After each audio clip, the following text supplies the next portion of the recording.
Today's question is this: how did I get out of shape?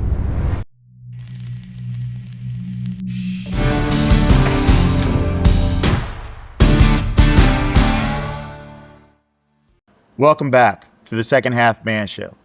I'm 601, and today I'm flying solo. Russ Borden, the founder of the Second Half Man, is on hiatus. So today you're stuck with me. And I want to talk about something simple, personal, and important. Today's question is this: how did I get out of shape? Not how completely did I get out of shape, or how am I so unhealthy? How did everything fall apart overnight? But how did I slowly lose mobility, lose flexibility, lose strength, and not notice until my own body started talking to me? A lot of men in the second half of life know exactly what I'm talking about. You walk up to the glass door at the gas station and you catch your reflection. You get ready to step into the shower and you happen to look over at the mirror. You go to buckle your belt and you stop a hole short of where you were last week. And somewhere inside, you ask the question, what happened?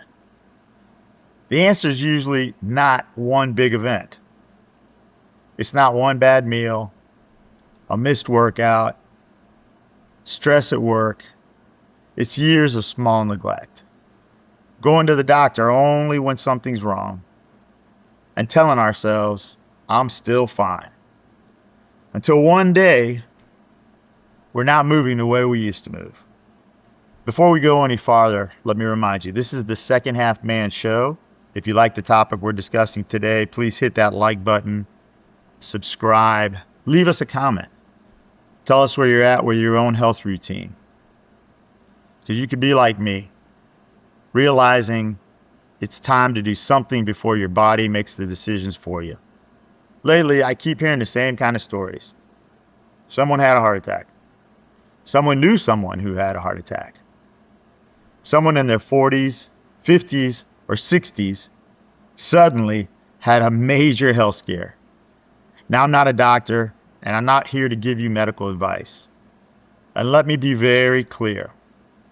My morning stretch routine is not going to prevent you from having a heart attack. That's not what I'm saying. But what I am saying is this. At some point, a man has to start paying attention to the machine he's living in.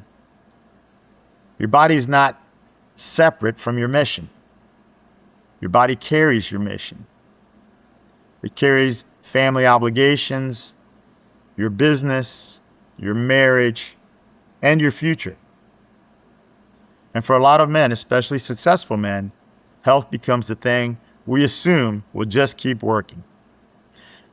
You know, I maintain my truck, I maintain my business, I maintain properties that I own, I maintain my own house. But a lot of times I'm ignoring my body. And when we act surprised when the body starts sending invoices like a stiff back, bad knee, locked up shoulder, bad sleeping, low energy, weight gain, mobility, no flexibility, and no cardio, the problem's not always that we are falling apart. Sometimes the problem is that we stop doing the simple things that kept us operating. So my own wake-up call. About a year ago, my wife convinced me to go see her therapist, her physical therapist, Tim. Now, if it had just been her suggestion, I probably wouldn't have gone. But at the time, I had bad knee pain, my lower back was starting to hurt, and my left shoulder was locked up, and it had been for a while. I'd never really gone to physical therapy before. I'd never really even had a massage. I had never really thought much about any kind of mobility workout. So for 63 years, I pretty much figured if I could get up, go to work, handle my business, I'd be fine. But I went to see Tim, and he asked me a simple question. He said, "Why are you here?" So first, I told him the truth. I said, my wife wanted me to come. Secondly, I want to make sure I can get off the toilet when I finally get old. He laughed. But underneath the joke, there was a real point. I was not trying to become a bodybuilder. I wasn't training for the Olympics. I was not trying to prove anything. I just wanted to keep functioning. I wanted to stay mobile, stay capable, be independent. I wanted to keep doing the things I enjoy. And I wanted to avoid becoming a burden if I could help it. That is a different kind of motivation. That's not vanity. That's sovereignty. So Tim evaluated me. He worked on the areas that were giving me pain, and his assessment was pretty straightforward. He said I was tight, I was locked up, and I lacked mobility. Now, that's not easy to hear, but it was true. And the truth helped me, because once I knew the condition of my machine, I could start maintaining it. A daily or every other day routine does not have to be complicated. The key is consistency.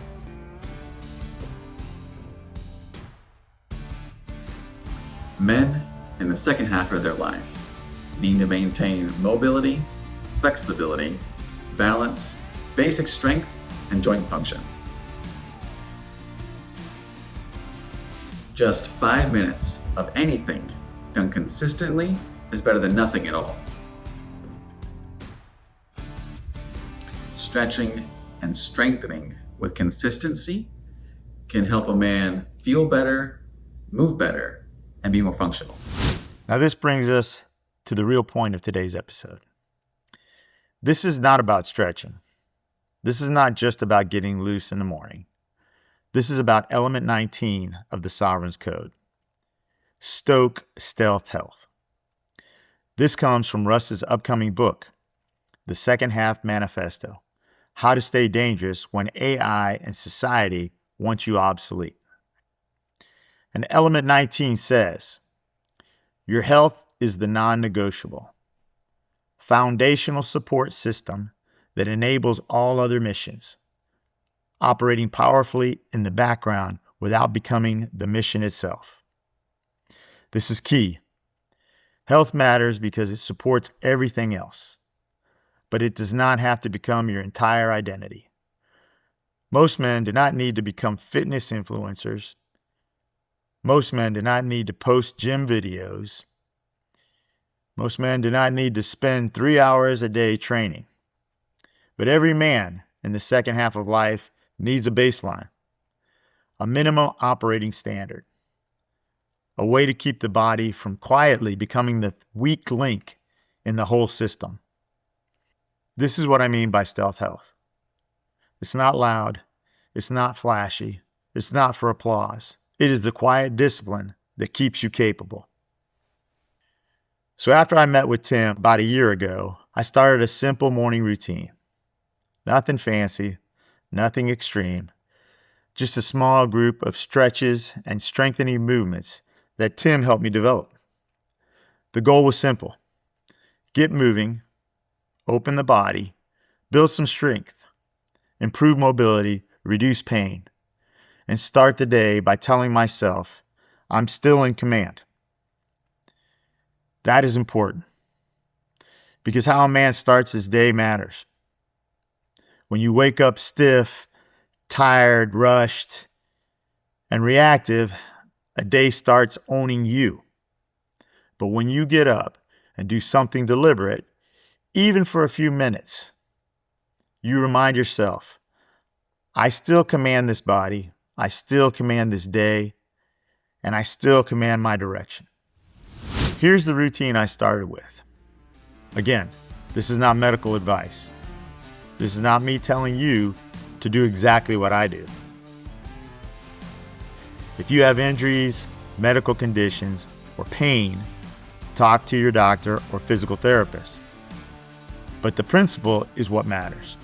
Start simple, start where you are, do movements you can actually repeat. The routine I started with included 6 basic movements, a combination of stretching and strengthening. The goal was not to destroy myself. The goal was to wake the body up. Move the joints, open the hips, loosen the back, activate the legs, get the shoulders moving, and build a habit. Because the habit is the weapon. Not one heroic workout, the habit. So here's the sovereign play. Do not make this complicated.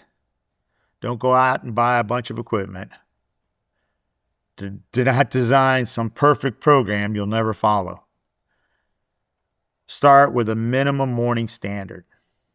That means you pick a few movements you can do consistently. Maybe it's 5 minutes, maybe it's 10 minutes, maybe it's every day, maybe it's every other day. But start. You're looking for something that does 4 things. First, it wakes up the body. Second, it improves mobility. Third, it builds or maintains strength. And fourth, it becomes repeatable. That is the key word, repeatable. A routine you can repeat will beat a perfect plan you abandon.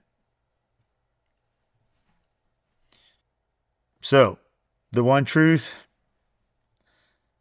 do a little self-assessment. Ask yourself a couple questions. Can you get off the floor without any struggle?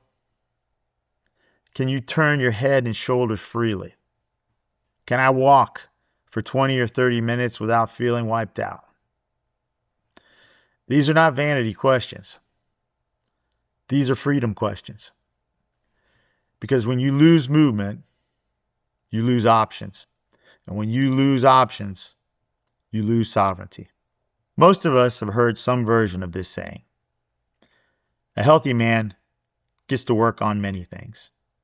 An unhealthy man only gets to work on one thing. That is true.